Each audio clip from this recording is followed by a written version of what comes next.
Ya mungkin banyak sebagian masyarakat yang lebih memilih menyimpan uangnya ya, daripada untuk Oh, menjajankan gitu. Karena ya banyak persiapan-persiapan nanti tuh. mana lagi kan dia mikir biasanya di bulan Ramadan itu, di bulan puasa itu pengeluaran bukannya malah sedikit, biasanya malah besar.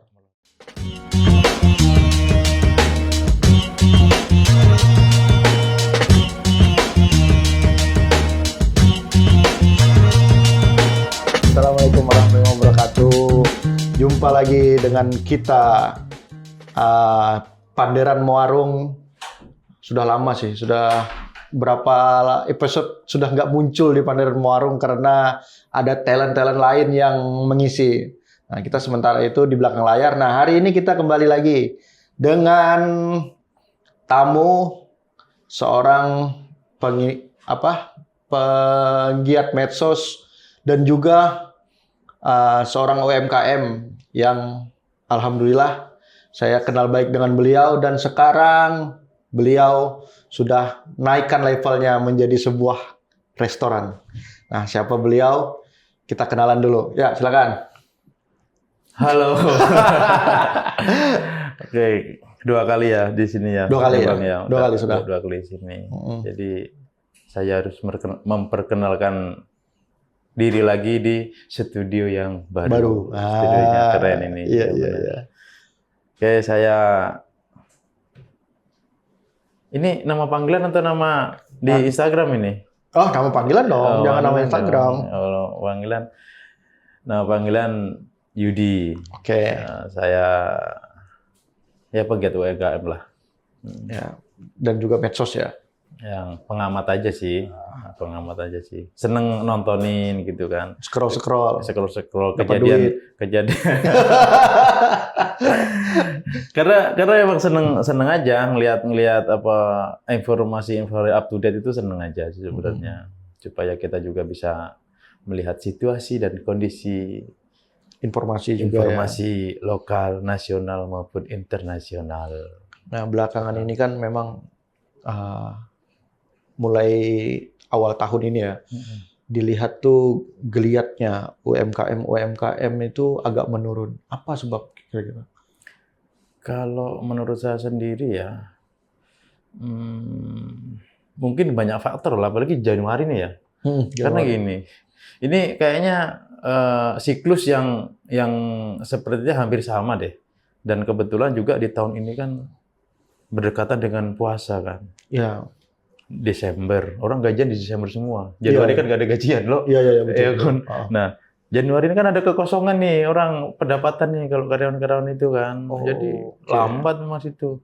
Terus Februari atau mungkin Februari gajian, buat nutup yang Januari kan nggak gajian itu tadi kan bisa saja. Bisa aja ngutang lah Januari. Bisa saja mungkin. Jadi ya kemudian nanti Februari di pertengahan udah puasa, persiapan buat seperti itu. Nanti mungkin ada yang mikir mau mudik juga kan. Jadi ya mungkin banyak sebagian masyarakat yang lebih memilih menyimpan uangnya ya, daripada untuk menjajankan gitu. Karena ya banyak persiapan-persiapan nanti tuh. Mana lagi kan dia mikir biasanya di bulan Ramadan itu, di bulan puasa itu pengeluaran bukannya malah sedikit, biasanya malah besar. Malah besar. Karena kan karena lagi bulan puasa melihat yang banyak jualan kan, yang warnanya cerah-cerah, menggiurkan, tertarik, beli, ya kan? Beli. Betul. Pas saat beli, pas sudah buka puasa, minum air seteguk, kurma sebiji, udah kenyang. Kenyang. Sama kayak itu, Bang, rata-rata kayak gitu. Cuman kalau saya lihat tren UMKM ya, khususnya apalagi di Pangkalan Banteng itu berkembang. Banyak sekarang UMKM baru itu bermunculan, banyak sekali yang di sana. Beli ketika saya tadi jalan-jalan ke Pangkalan pun juga banyak ya, contoh seperti street food itu kan sudah mulai banyak sekali. Iya. Cuman ya mudah-mudahan itu tidak hanya sebatas FOMO saja gitu loh. Ya. Semoga mereka juga bisa bertahan. Jadi perekonomian di daerah kita ini semakin membaik, semakin bagus. Tapi kadang-kadang kulihat dari semua ya yang ada UMKM yang ada di Pangkalan Bun khususnya, itu kebanyakan ya. Mungkin dari 100% itu ya 40% lah. 40%-nya itu gabut. Nah, Kenapa gabut? Jadi kayaknya tuh kadang kalau lagi pengen jualan-jualan, mm-mm, lagi nggak pengen tutup. mm-mm. Tapi kan sebenarnya itu kalau memang dirutinin sebenarnya tuh rame. Ya, Ya rame itu maksudnya gini lah, apa namanya, membuat Pangkalan Bun ini lebih berwarna gitu Iya. dengan teman-teman UMKM. sebenarnya dengan berkembangnya UMKM itu, menurut saya pribadi sih, itu suatu hal yang positif, yang bagus ya. Cuman kalau bahasanya jualan karena saya gabut, otomatis dia kan orang berduit tuh, Ya. iya kan? Kadang begini, kemudian para pelaku-pelaku yang seperti itu mereka tidak memperhatikan yang namanya harga jual dan lain-lain. Yang penting saya jualan, itu mau untung mau enggak ya wis terserah. Akhirnya apa? Akhirnya memang untuk masyarakat yang betul-betul menggantungkan hidupnya untuk UMKM itu jadi tidak bisa bersaing kan, karena dia betul-betul Iya. harus menghitung, oh saya harus dapat untung sekian ini, karena dia itu apa namanya, memang pekerjaan dia itu kita bandingkan sama orang gabut itu kan udah beda. Itu salah satunya Nah, juga salah yang satu. merusak. Iya. Yang merusak. Jadi sebenarnya itu juga harus diperhatikan. Tapi kenapa kok bisa bertahan? Kadang-kadang yang UMKM yang memang dia pekerjaannya itu, ya memang mereka fokusnya di situ sih. Ya mau kemana lagi gitu kan? Karena dipikirin betul gitu. Misalkan Ya. orang gabut buka usaha kan rugi, ya sudah gitu. Karena saya memang nggak betul-betul fokus di situ karena Iya. isi waktu kosong aja kan. Waktu kosong. Gitu. Itu jadi salah satunya itu ya itu tadi merugikan yang lain. Cuman sih ya bagus aja karena mengisi waktu luang kekosongan ini dengan hal-hal yang positif. Iya. Daripada dia main judol. Masih ada kalau orang main judul sekarang nih? Ada masih. Iya, Itu kan? buktinya masih ada yang apa namanya main judol, ujung-ujungnya bikin surat wasiat. Ya. Terus dia apa namanya cepat-cepat mencabut nyawanya sendiri. Kan kacau gitu gara-gara gejol. Nah, di luar dari UMKM, perjalanan apa namanya bisnis yang sampean jalani dari awalnya sebuah kafe and eatery, warung, terus berubah jadi kafe, terus naik level menjadi sebuah restoran. Kayak gimana sih cerita awalnya itu? Ceritanya ya karena keterpaksaannya semua itu terjadi. Iya. Sebenarnya di podcast sebelumnya udah pernah saya ceritain Ya, kan, betul. bahwasanya ketika itu saya udah nggak ada kerjaan, jadi saya membuka warung itu ya karena untuk menyambung hidup aja sebenarnya. Tapi itu kan jadi pilihan saya. Ya udah saya mau buka warung. Saya resign dari pekerjaan saya yang lama. Itu yang menjadi tanggung jawab saya besar yang jadi tanggung jawab saya atas pilihan saya itu dulu. Jadi saya mempertanggungjawabkan pilihan saya untuk membuka warung. Jadi bagaimanapun caranya, dan itu harus tetap berdiri dan bertahan gitu loh. Walaupun sulit sih sebenarnya. Sulit. Kan saya nggak ada background sama sekali pada saat itu. Kita kerja di perusahaan dengan rutinitas yang sama. Dan kemudian saya memutuskan untuk membuka usaha kecil-kecilan, gitu kan. Tapi kalau ditanya kenapa kok bisa alhamdulillah seperti sekarang, ya memang komitmen, ya jujur, jangan pernah ngecewain orang. Itu saya rasa itu kunci utama lah. Oke. Dan pengalaman kita kesana kemari, jumpa teman-teman yang alhamdulillah memang support dalam artian bisa diajak tukar pendapat, itu kan guru kita juga. Dari situlah kita ambil pengalaman mereka supaya kita gimana caranya bisa bertahan gitu aja sih. Jadi kalau untuk hal yang spesial, saya rasa itu tadi hal yang spesial yang harus kita jaga adalah integritas. Integritas. Jadi kan kemarin itu sempat apa namanya ceritanya itu kan sempat jatuh dan down karena merasa sepi atau tidak ada pelanggan yang hadir ke warung. Mm. Nah, terus saat kayak gitu apa yang dilakukan? Yang saya lakukan adalah positive thinking sebenarnya. Jadi itu yang saya lakukan dari dulu ya. Saya ketika warung sepi itu jadi saya nggak mikir aneh-aneh. Jujur aja saya nggak pernah mikir aneh-aneh. Ini mohon maaf ya, kadang-kadang kan ada orang, wah warungnya sepi itu disalahin orang tuh gitu kan. Daripada saya pikir ke sana lebih baik saya mikir, oh sepi mungkin ya Tuhan itu memberi waktu saya untuk mikirin menu baru, ya kan. Tuhan memberi waktu saya untuk istirahat. Jadi saya berpikir sesimpel itu sih. Jadi biar nggak buang-buang energi dan pikiran kayak gitu kan lebih positif. Kita lebih bisa produktif untuk usaha kita kan jadinya kan. Kita bisa evaluasi usaha kita, apa sih yang kurang gitu kan. Kita mungkin bisa buka-buka akun media sosial warung kita, siapa tahu ada orang DM, ada orang komplain dan lain-lain, itu kan jadi pembelajaran kita. Iya, iya, oke. Dan saya sangat terbuka sekali sama komplain sebenarnya. Saya malah minta kadang-kadang tuh ketika orang selesai makan, saya tanya ada kurang apa, kurang seperti apa, gimana penyajiannya. Itu yang sering saya lakukan sih sebenarnya. Jadi pelajaran ya. Jadi pelajaran. Jadi motivasi supaya kita bisa merubah dengan Lebih baik lagi. jadi lebih baik ya. Betul. Nah, jadi pas itu berapa lama kira-kira perjalanan dari tadi warung sampai jadi kafe sampai jadi restoran? Warung itu 6 bulan kayaknya. 6 bulan ya. 6 bulan itu, wah itu down-downnya banget tuh, stres-stresnya banget itu, bener. Bayangin ya kan, buka 2020 awal, COVID-nya itu, waktu COVID-19 itu kan. 6 bulan plus itu udah kacau nih. Saya sempat berpikir apakah pilihan saya ini salah, saya bilang gitu kan.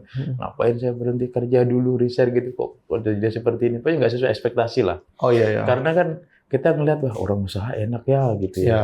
Duitnya banyak ya gitu. Waktunya Suka-suka. Ya. Ternyata tidak gitu. Kita lebih sibuk, kita lebih nggak punya waktu ternyata Ya, ya. kita melakukan itu karena ya kita harus bekerja sendiri gitu loh. Di situ. Kemudian di fase saya stres-stresnya ya, saya kan nggak tahu tuh harus konsultasi kemana kan. Saya siapa sih yang bisa tak ajak ngobrol masalah bisnis F&B ini kan? Nggak ada kan pada saat itu kan.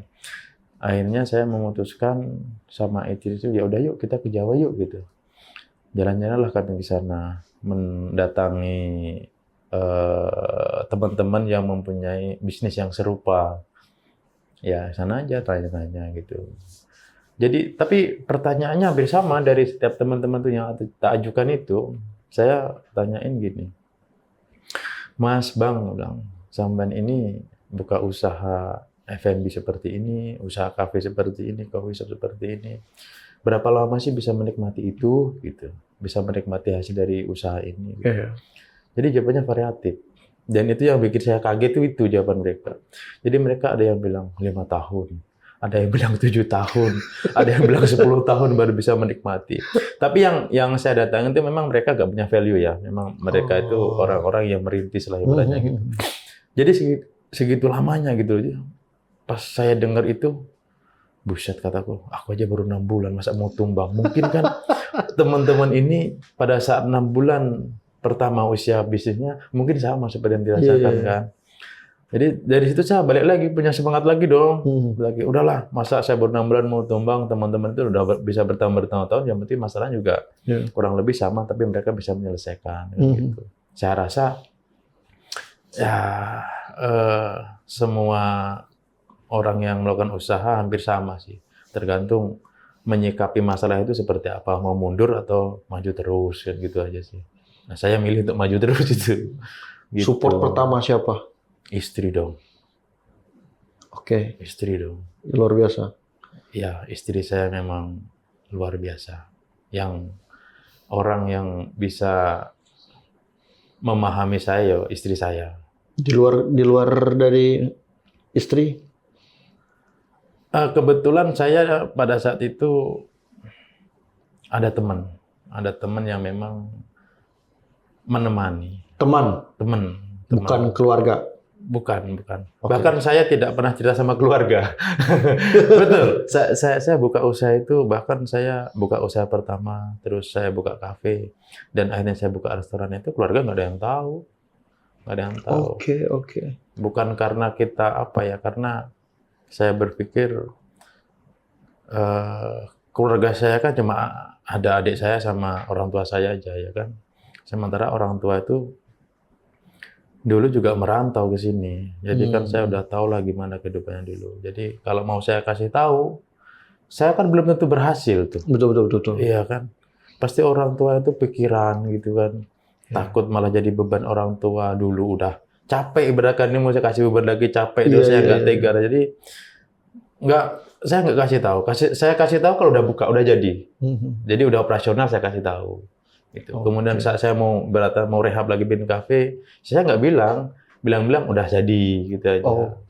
Jadi seperti itu. Karena ya emang nggak mau membebani orang tua aja sih. Biarlah itu karena pilihan kami, pilihan saya, pilihan istri saya, biar kita yang bertanggung jawab gitu aja sih. Biar lebih enak jalaninya. Kalau kita ibaratkan ya amit-amit ya, kita rugi, ya udah kita aja kan yang nggak nyampe ke orang tua, nggak jadi beban pikirannya. Gitu. Oke, luar biasa sih. Yang kayak gitu tuh tidak melibatkan selain istri ya, keluarga yang lain gitu. Kalau istri kan memang support pertama. Betul. Kita. Salah satu ibaratnya bentuk support bermacam bermacam-macam bahasa lah, bahasanya tuh ya dibantu support doa, dibantu dengan segala macam pemikiran juga. Jadi luar biasa sih. Pokoknya intinya kalau pengen berusaha sukses, support istri, doa istri yang pertama. Betul. Oke. Dan niat kita memang mencari nafkah untuk keluarga kan. Insya Allah lah kalau kita nyari hal yang bagus itu Tuhan pasti mendampingi kita. Alhamdulillah. Amin. Mantap juga partnya. Jadi selama perjalanan itu menempuh, ini masuk di fase restoran. Dari warung, UMKM, beranjak ke kafe, beranjak lagi naik level ke sekelas restoran. Apa yang menjadi jadi halangan utama ya, jadi trouble pertama lah, atau apa gitu bahasanya, yang membuat halangan di dunia level restoran ini? Sebenarnya kalau untuk masalah-masalah itu sih hampir sama ya. Kita mau di warung, mau di kafe, di restoran itu hampir sama. Masalah yang saya rasa mungkin dialamin sebagian besar teman-teman pelaku UMKM, khususnya di F&B ya. Masalah SDM. Masalah SDM, rata-rata masalah SDM. Karena ya kita sama-sama tahu sebenarnya kalau bisnis UMKM itu bisnis yang sangat-sangat nggak bisa ditebak lah ya. Jadi memang di situ butuh keseriusan betul, karena kita jual makanan yang hari itu juga dimakan orang bisa komplain setiap saat. Kan? Jadi ketika kita mendapatkan SDM memang yang kerja itu hanya sekedar main-main, itu juga nggak bisa gitu. Pengaruh juga ya? Sangat pengaruh. Walaupun kita ibaratkan kita punya tempat yang bagus, ya, kita punya menu-menu yang enak, ya kan kita yang bikin. Nah, sekarang apakah kita bisa menghandle dari semua menu untuk semua tamu yang datang? Kan juga enggak. Kita butuh karyawan dan lain-lain. Nah, dari situ kalau SDM-nya memang tidak bisa konsisten, kerja nggak bisa diandalkan, kan kita juga susah. Jadi saya pikir rata-rata permasalahan di situ sih. Selain bahan baku mungkin ya. Tapi bahan baku nggak terlalu lah. Bahan baku itu kan pilihan kita mau bikin menu apa aja. Sekarang kan kalau di daerah sana bahan baku kan semua ada di sana. Sebenarnya kalau mengikuti keinginan ya nggak ada, Bang. Oh gitu? Iya. Terus? Karena jadi kita tuh mengolah bahan yang ada. Nggak. Maksudnya gimana? Bahan baku ini kan contoh ya, kayak kalau daging-dagingan kan pasti ada di pasar nih. Iya. Nah, kalau beras ya pasti di mana aja Iya, ada. iya. Mau di market, mau di mana kan Betul. ada. Nah, maksudnya bahan baku utama ini yang buat untuk kita mengolah sajian untuk customer itu sudah tersedia kan di sana, ada kan? Ya itu saya bilang, kalau mengikuti keinginan saya, sebenarnya bahan baku nggak ada di sana. Nggak ada. Misalkan saya pengen bikin olahan dari ikan laut nih, gitu kan. Oke, oke, Kan oke. susah dicari. Iya, iya, iya. Saya Oke. misalkan harus mencari kakap, kakap merah, saya mau cari kerapu, saya mau cari, itu kan ada, cuman kan nggak setiap hari ada. Oh iya. Kita mungkin Oke. harus cari ke Sampit tuh, ya kan, mencari ke Kumai, kan jauh tuh kan. Wah. Dan kalau misalkan cari ke Kumai, wih, transport kita apa dan lain kayaknya kan nggak masuk untuk kita jual di sana, Bang. Oh, oke. Jadi kita tuh sebenarnya memanfaatkan bahan baku yang ada di sana, kita olah semaksimal mungkin, gitu aja sih.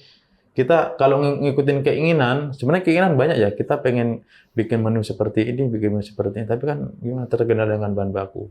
Dulu ada cerita, saya pengen bikin satu sajian itu ada asparagusnya, Oke, oke. iya kan.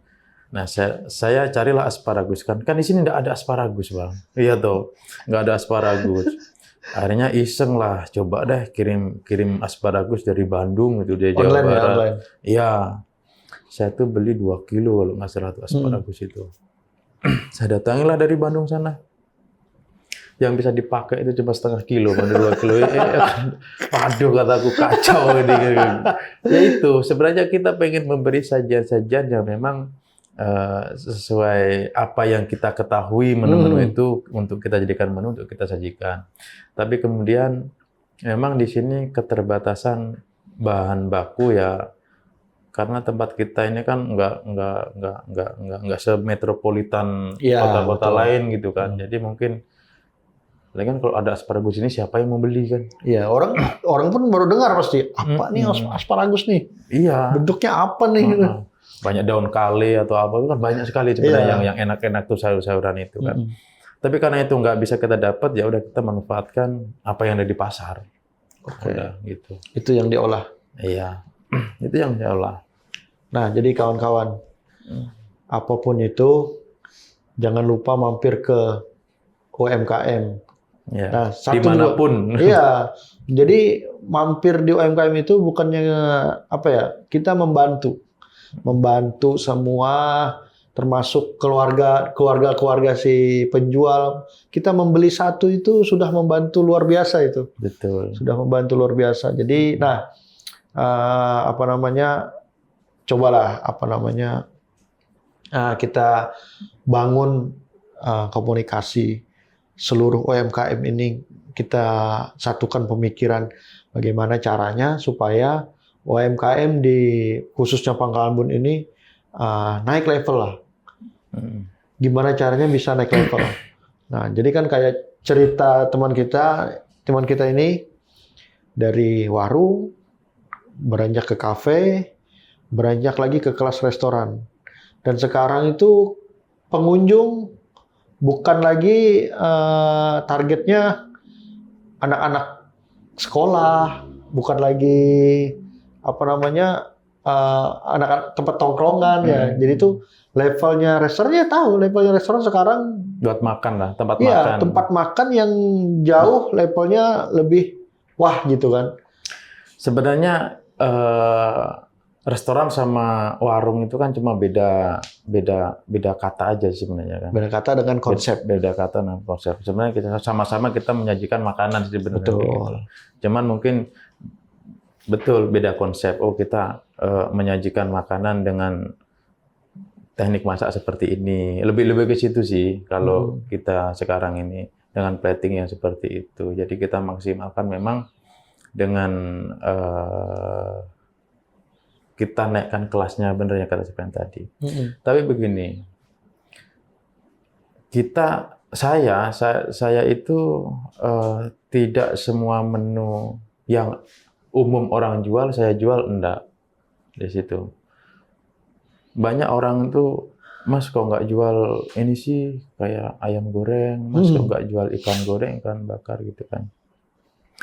Ya memang saya belum jual itu.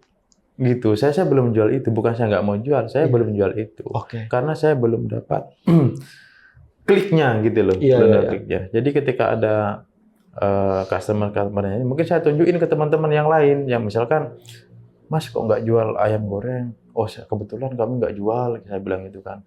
Kalau Mas mau nyoba ayam bakar, itu di tempat teman saya di sana, dia ada buka ayam bakar, boleh dicoba ayam bakarnya. Atau mau lalapan, Mas boleh coba tuh di teman saya buka lalapan tuh, sambalnya enak. Jadi di situ saya nggak egois ya, karena kita punya teman-teman juga yang mempunyai usaha serupa. Ya udah kita promosikannya sekalian itu kan nggak apa-apa. Oke. Jadi kalau saya nggak tahu yang lain, kalau saya ya saya saling, kalau saya support lah, support Iya, iya. dalam artian kita nggak selalu membeli, tapi kita selalu membantu mempromosikan punya mereka supaya dibeli. Kalau mau ayam bakar di sana ada, gitu, enak gitu kan. Saya sementara nggak jual ayam bakar kayak gitu. Saya jual yang lain. Gitu. Oke. Jadi saya selalu seperti itu, dan saya nggak terus akan-akan, oh makanan saya yang paling enak tuh. Saya nggak pernah berpikir seperti itu sih. Saya hanya melakukan semaksimal mungkin apa yang bisa saya buat. Saya bikin semaksimal mungkin dan berharap customer itu bisa menikmati itu. Seperti itu aja sih. Dari sejauh ini ya, sampai titik ini, ada komplainan yang ibaratnya yang komplainan yang besar lah, atau yang apa gitu, komplainan yang luar biasa gitu, jadi salah satu beban di pikiran kita, ada nggak selama ini? Komplainan kalau terus kemudian menjadi beban sih nggak ada sih Bang. Jadi setiap komplainan tuh kita terima seperti halnya kita menerima, kita mendapat masalah ya harus kita selesaikan. Sudah cukup gitu kalau saya mikir ya. Jadi masalah itu segera kita evaluasi, kita cari solusinya, selesai. Jadi nggak terus terbebani terus. Banyak kan orang kan kalau dikomplain itu, nggak mungkin punya saya nggak enak ibaratnya gitu kan. Nggak mungkin seperti ini, nggak mungkin seperti ini. Iya, tapi kadang-kadang begini juga. Ada orang komplain itu sesuai lidah mereka. Oh ya, oke. Nah, itu kadang-kadang yang harus dikasih pengertian lebih lah. Contoh misalkan seperti ini. Misalkan orang itu terbiasa dengan makanan yang manis. Oke. Atau terbiasa dengan makanan gurih, pedas. Oke. Ya kan? Ketika kita bikin menu, memang menu itu pada dasarnya kita meng-highlight rasa manis, ya manis gurih gitu. Akhirnya mereka komplain nih, terlalu manis ini. Ya kan ya nggak bisa kita kan bikin menu seperti itu. Itu sama halnya orang suka sayur lodeh kemudian makan gudeg gitu kan. Gudeg nih pasti dikomplain nih. Gudeg nih rasanya manis banget nih. Harusnya nggak kayak gini, bisa nggak dibikin asin? Ya nggak bisa. Gudeg memang seperti itu. Iya. Kan gitu.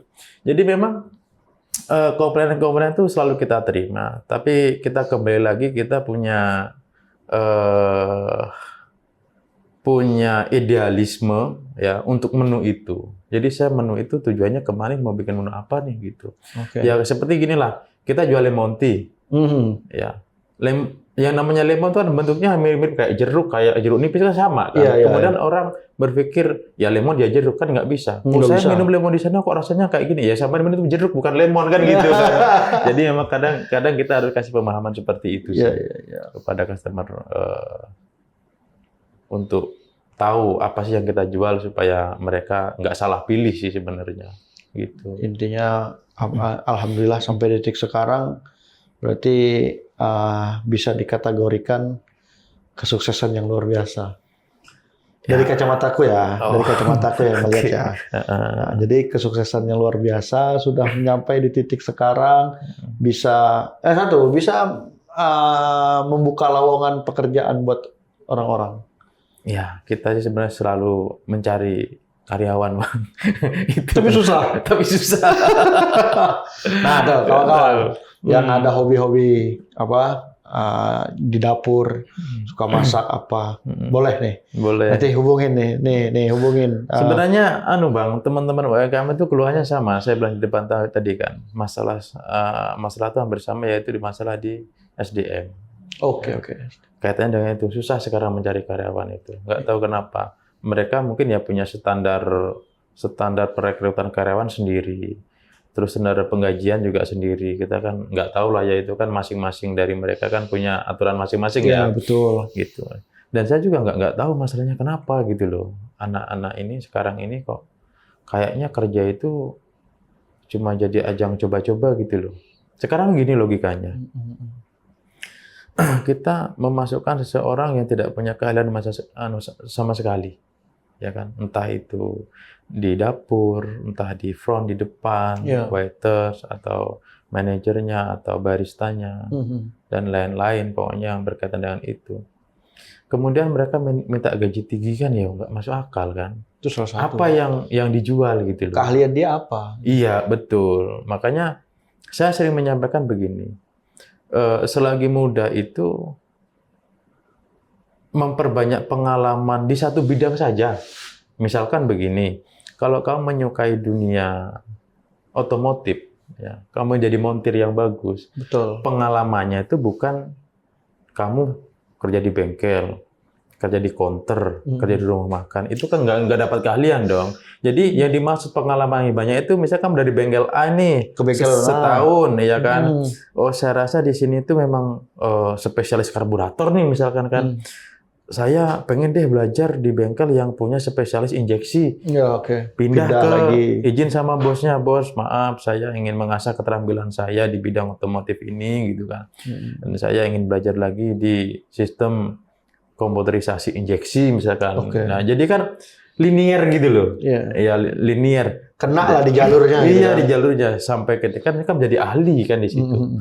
Jadi spesialis mungkin, lah kan. Mungkin berpikirnya tuh beda ya. Jadi banyakin pengalaman. Jadi banyakin coba-coba pekerjaan-pekerjaan saking banyaknya. Jadi kan ketika dia melamar di suatu tempat ditanya pengalamanmu apa gitu. Misalkan melamar di kafe gitu ya, di restoran gitu. Saya lagi cari orang kitchen nih gitu kan. Pengalamanmu apa? Pengalaman saya banyak Pak gitu kan. Apa? Saya pernah di counter, saya pernah di toko, saya pernah di lah kan walaupun pengalaman banyak tapi kan nggak bisa kita pakai kayak gitu kan. Terus kemudian dia karena pengalaman saya banyak saya minta gaji tinggi. Ya kan juga bisa. Kita nggak membutuhkan itu gitu loh. Offset kalau gitu offset. Iya loh. Nggak kena kalau gitu. Iya, makanya sebenarnya saya menyarankan ke teman-teman itu, ya pengalaman banyak di bidangmu. Diasah pengalaman ternyata mengasah kemampuan kan. Jadi misalkan kamu di teknisi HP misalkan, ya udah kamu update terus tuh, banyakin pengalaman tuh di situ tuh. Bukan habis teknisi HP kamu jadi montir motor ya kan. Habis itu pindah lagi ke misalkan kurir gitu. Jadi kan keahlian ini enggak ada Bang jadinya Bang. Ya kalau pengalaman banyak. Pengalaman banyak. Keahlian nggak ada. Keahlian ada. Pengalaman kerja di mana? Di sini. Penuh CV-nya. Penuh CV-nya. Tapi kita yang banyak kan jadi bingung gitu. Ini sebenarnya dia keahliannya di mana nih? Semua bisa. Apakah betul-betul bisa kan gitu kan? Kemudian dia ngelamar misalkan di restoran. Tapi pengalaman di restoran nggak ada gitu kan. Mau jadi apa kita? Namanya bingung. Sementara dia berharap, wah pengalaman saya banyak nih. Harapannya dapat gaji besar. Ya gimana dong? Dia merasa jadi kunci Inggris. Semua bisa. Semua gitu. bisa, semua masuk. Iya. Jadi mau di mana aja ditempatkan dia sip deh kayaknya gitu. Tapi akhirnya kayak gitu menjadi gini. Mereka berpikir itu kadang-kadang yang saya pribadi nggak terlalu sreg ya. Ketika mereka melamar ke suatu tempat, jadi benar-benar, oh gaji saya dulu di sana sekian, kok di sini segini. Lah kenapa kamu nggak bertahan di sana? Kenapa pindah ke sini lama? Kan gitu ya kan. Jadi kan nggak bisa dibandingkan. Seandainya kamu berpikir misalkan gaji di tempat kerjamu sebelumnya lebih bagus, ya kenapa kamu resign dari situ? Betul. tempatmu kerja yang bermasalah atau kamu yang bermasalah? Kan gitu sekarang pertanyaannya. Kebanyakan sih orangnya yang Iya. bermasalah. Jarang ada tempat kerja yang bermasalah. Tapi ada juga kan Ada. pengaruh orang-orang dalam yang seperti kayak apa namanya dijailin. Teman kerja yang apa namanya aneh. Bisa aja kan kayak gitu. Jadi Iya. membuat kita kada nyaman. Betul. Nah, satu apa namanya? Sampaikan ke teman-teman apa yang pengen sampaikan ke teman-teman UMKM. Untuk teman-teman UMKM ya, usaha yang sukses itu adalah usaha yang tetap buka. Iya, itu. Karena kalau udah nggak buka itu udah nggak sukses itu. Jadi walau mau bagaimanapun keadaannya, kalau mau sukses di dunia UMKM, khususnya di F&B, ya harus cari cara bagaimana supaya tetap bisa buka. Entah bagaimana caranya. Entah kita harus banyak relasi, banyak teman untuk sharing dan lain-lain. Kita cari solusi atas masalah kita. Everything lah, banyak hal lah. Jadi itu yang harus dilakukan, menurut saya. Salah satunya yaitu tadi ya kita banyak-banyak mencari inspirasi. Inspirasi dan harus berani eksekusi. Eksekusi itu agak berat. Cuman kita cari dulu inspirasi. Bertanya-tanya tuh jangan malu. Iya kan, benar kan? Betul. Kita tanya dulu ini kayak gimana, apa orang ini sudah menjalankan sampai segini, apa rintangannya, ya kan? Nggak semudah itu. Iya. Jadi apa namanya langsung jadi itu kan nggak mungkin. Tapi kadang saya nggak kasih tahu rintangan kok. Biar nyobain aja sendiri supaya tahu. Karena kalau saya kasih rintangan nggak jadi-jadi deh itu nanti melakukan itu nyoba itu. Jadi biarin dikasih kisi-kisi aja lah gitu kan. Kalau seandainya kita kasih tahu ya misalnya gini, oh kamu buka ini pasti kamu nemuin ini, kena ini, jadi ini, Nggak jadi ini. deh. Dia pasti udah mikir, parah nih. Padahal semua itu yang dirasakan oleh pengusaha-pengusaha baru pasti merasakan itu semua padahal gitu. Jatuh itu hal yang biasa kan. Biasa lah. Itu pokoknya kalau sudah jatuh tuh awal dari kesuksesan. Benar nggak? Kalau lanjut. Kalau nggak dilanjutin ya ambruk udah. Nah, maksudnya Gitu. Awal dari kesuksesan. Nah, kemungkinan kan orang misalnya sudah jatuh nih. Oke, aku nggak bakal coba lagi yang ini. Mungkin lanjut coba lagi yang lain. Di mana dia stylenya, di mana dia yang pas klopnya, pas di mana dia kenanya, mungkin di situ. Saya setuju. Jadi sebenarnya kalau kita melakukan usaha itu sesuai style. Jangan FOMO. Iya, betul. Karena FOMO ambruk mau ngapain lagi? Kan gitu kan. Nah, tapi kalau sesuai kayak hobi kita, style kita, itu kan enak. Kita lebih fokus, lebih senang, dan lebih bertanggung jawab atas pilihan kita itu sendiri. Ya, itu salah satu Gitu. jadi anunya kan apa namanya nih kuncinya. Jadi Betul. mencoba itu memang nggak salah. Nggak salah. Nggak salah. Coba aja, Coba coba. Nanti kalau yang salah ini, oke coba yang lain. Dirikan lagi yang ini, coba ke sini. Mungkin dapat nanti apa namanya yang pasnya di mana. Itu. Pendiri KFC itu umur 80 tahun baru dia punya FC sebesar itu. Luar biasa. 80 tahun kan. Ya masa kita baru usia 20-an, 30-an, 40-an. Kan malu sama usia 80 tahun masih kerja terus. Iya kan? Iya, Dan betul. satu lagi ya kan. Orang-orang kaya itu ya, anggaplah konglomerat di Indonesia ini kan. Contoh seperti Pak Haji. Ya. Kurang apa Pak Haji? Masih kerja Pak Haji itu. Betul, Iya kan. betul. Masa kita mau malas-malaskan, ya malu sama Pak Haji. Ya kan gitu kan. Beliau sudah mohon maaf nih usianya sudah gitu, tapi semangatnya luar biasa. Iya, betul. Kita lebih muda dari beliau, masa ia mau malas-malas Bang? Ya. Kalau beliau lihat kan, kamu aja malas-malas gitu kok pengen sukses dari mana kan Kebanyakan gitu. sekarang itu ya masuk di generasi sekarang itu, yaitu salah satunya terima beres. Pengen itu terima beres. Kalau mau bikin dari nol, buat dari nol, hampir nggak ada. Ya itu salah satu kekhawatiran saya dulu sih sebenarnya. Jadi saya itu teringat dengan kata-kata salah satu orang besar di Arab Saudi kalau nggak salah, pokoknya daerah timur deh. Beliau bilang gini, di zaman saya ini naik onta, iya kan? Nah, nanti di zaman anak saya akan naik seperti alat transportasi yang ada rodanya lah, iya kan? Di zaman cucu saya orang akan menaikin mobil yang mewah. Oke. Zaman cicit saya akan kembali ke unta lagi. Karena yang saya dari situ saya pikir, ya kalau anak-anak sekarang tuh semangatnya seperti itu, bisa saja mereka juga naik unta lagi. Iya, betul Iya sih. kan? Anaknya naik unta lagi karena Masuk. gimana apa yang mau menjadi kebisaan dia untuk mempertahankan itu semua kan nggak ada, Nggak berkembang ya. nggak berkembang. Jadi merasa dicukupin orang tua, nah orangnya meninggal selesai mau punya apa? Ilmu nggak ada karena merasa udah tercukupi semua, Iya, habis akhirnya. habis. Naik unta lah dia. Bapaknya naik mobil Mercy, anaknya nanti bisa aja naik unta karena itu tadi nggak mau Oke. apa usaha belajar ilmu nggak dapat, merasa dicukupin kan. Oke, intinya kita jangan patah semangat. Betul. Bilanya turun, coba lagi. Betul. Kalaunya jatuh, berdiri lagi. Berdiri, Ya kan? betul. Jangan coba sekali jatuh jerak.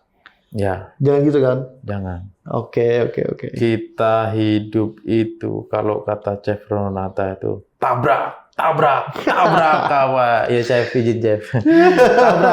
tabrak gitu pokoknya. Masih muda, tabrak aja kan gitu. Oke, Kata Chef oke. Renata begitu, ya kan. Memang harus segitu sih. Kalau nggak gitu ya. Oke lah, cerita kita ini lumayan lah untuk menginspirasi, yang mana UMKM ini nggak ada habisnya. Betul. Sampai manapun titiknya, UMKM ini akan terus membanjiri di mana-mana. Dan satu lagi Bang, saya mau nyampein Bang. Hmm. Jangan terkecoh ya untuk anak muda. Pekerjaanmu akan digantikan AI. Itu nggak 100% benar. AI nggak bisa nyuci wajan. Iya, AI nggak bisa ngepel nyuci hood segala macam nggak bisa. Nggak bisa. Jadi AI suruh nyangkul pun kan Nggak mungkin. nggak mungkin gitu kan. Paling dia ngasih teori. Ya AI itu untuk sistem bagus. Memang Iya. mungkin orang-orang yang dulu kerja di kantor ya apa itu bisa dikatakan AI. Tapi kalau kayak di dapur kayaknya itu Nggak mungkin. karena masak itu harus pakai rasa Bang, pakai Betul. hati gitu kan. Dia bisa ngasih resep, bisa ngasih teori. bisa. Cuman mengaduknya dia nggak tahu. Oh, iya. Itulah. Oke. Oke, siap. Sampai di sini cerita kita, yang mana nggak ada habisnya kalau bercerita dari titik nol sampai ke level atas, ya kan? Akan ada terus menggali dan terus gak akan bisa puas ya. Tidak. Akan terus mencoba. Nah, itulah makanya ilmu UMKM ini bisa kita terapkan di mana aja, Betul. membantu perekonomian, membantu keluarga mencari nafkah, mengasih makan orang banyak juga karena kita merekrut pekerja kan. Oke, sampai di sini cerita kita di Panderan Muarung. Jangan lupa komen, like, share, subscribe redaksi Borneo News di Panderan Muarung. Ulun Arif Gim. Saya Yudi, terima kasih sudah diundang di studio Borneo News untuk berbagi pengalaman. Siap. Oke, assalamualaikum warahmatullahi wabarakatuh.